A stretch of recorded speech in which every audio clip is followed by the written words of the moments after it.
Once upon a time, there was a sweet little girl. Everyone who saw her liked her, but most of all, her grandmother, who did not know what to give the child next. Once, she gave her a little cap made of red velvet, because it suited her so well, and she wanted to wear it all the time. She came to be known as Little Red Cap. One day her mother said to her, "Come, Little Red Cap, here is a piece of cake and a bottle of wine. Take them to your grandmother. She is sick and weak, and they will do her well. Mind your manners and give her my greetings. Behave yourself on the way and do not leave the path, or you might fall down and break the glass, and then there will be nothing for your sick grandmother." Little Red Cap promised to obey her mother. The grandmother lived out in the woods, a half hour from the village. When Little Red Cap entered the wood, a wolf came up to her.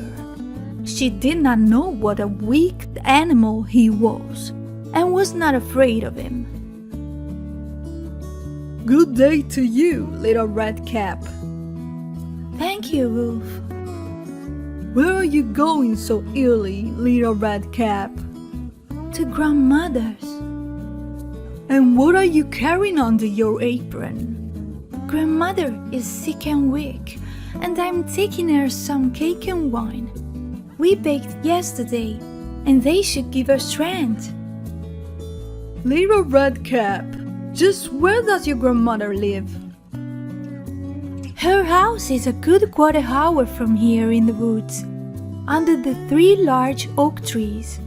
There's a hedge of hazel bushes there. You must know the place," said Little Red Cap. The wolf thought to himself, "Now there is a tasty bite for me. Just how are you going to catch her?"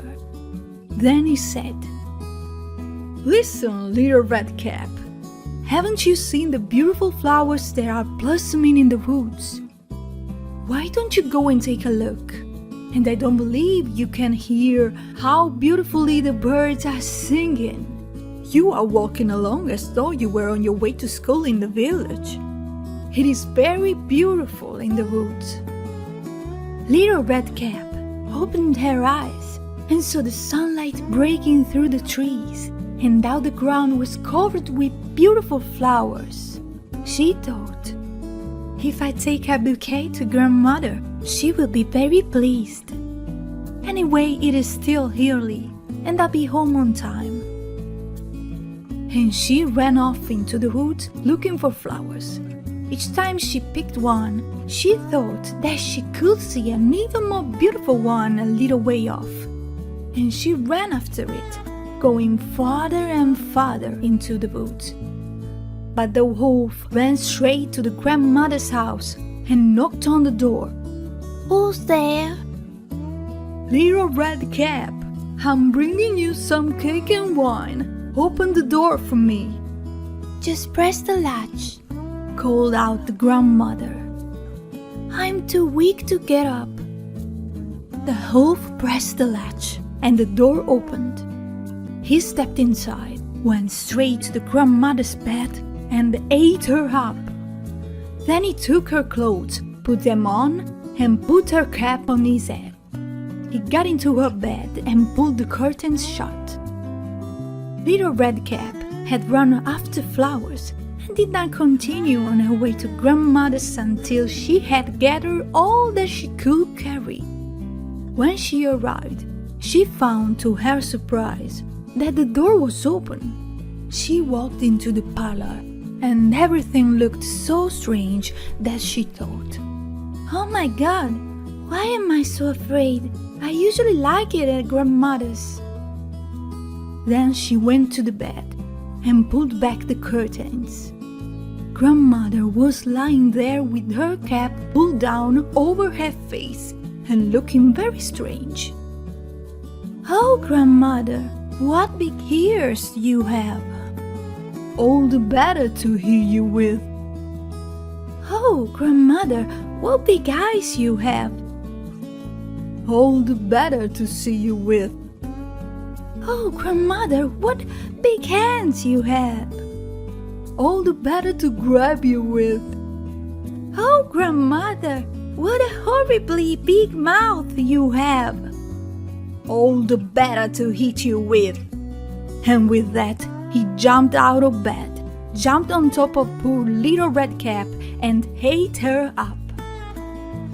As soon as the wolf had finished this tasty bite, he climbed back into bed, fell asleep, and began to snore very loudly. A huntsman was just passing by.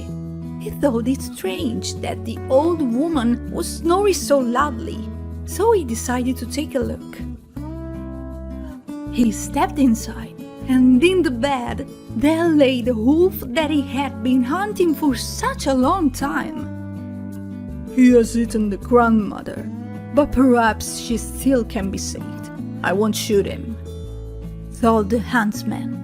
So he took a pair of scissors and cut open his belly. He had cut only a few strokes when he saw the red cap shining through. He cut a little more, and the girl jumped out and cried, "Oh, I was so frightening! It was so dark inside the wolf's body." And then the grandmother came out alive as well. Then little Red Cap fetched some large heavy stones. They filled the wolf's body with them, and when he woke up and tried to run away, the stones were so heavy that he fell down dead. The three of them were happy. The huntsman took the wolf's pelt. The grandmother ate the cake and drank the wine that little Red Cap had brought. And little Red Cap thought to herself, "As long as I live, I will never leave the path and run off into the woods by myself if Mother tells me not to." And little Red Cap returned home happily and safely.